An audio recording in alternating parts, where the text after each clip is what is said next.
Guys ওর গার্লফ্রেন্ডের সাথে কথা বলছে, ওরও গার্লফ্রেন্ড। আমার ভালোবাসার লোক নেই, দেখো তুমি কি ভালোবাসবে? গাইস বিট্টুর গার্লফ্রেন্ড, বল সুজনেরও গার্লফ্রেন্ড, দুইজনের গার্লফ্রেন্ড আজকে এক জায়গায়। গার্লফ্রেন্ড ফোন করেছে গাইস, এত আনন্দ মনের মধ্যে গাইস। আরে ভিডিও বানাচ্ছি আমি, তোর সাথে কথা বলছি। গাইস বিট্টু পটাই নিছে। শুনে যা তো, ওই সাথে শুধু আমার, তুই বাগানে নিয়ে যাস সাথীকে ফোনে। বিট্টু পালাচ্ছে গাইস। গাইস সুজন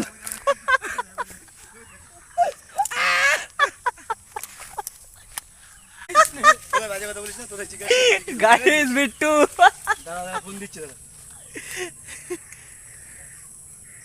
গাইস এই যে ভালো হাতে আছো পড়ে তো? বলো কি হয়েছে বলো। ধোকা মানে বলতে গেলে শোনো, ধোকা মানে আমি একজনকে ভালোবাসতাম, বুঝলে তো? গাইস ডায়লগ গুলো শোনো।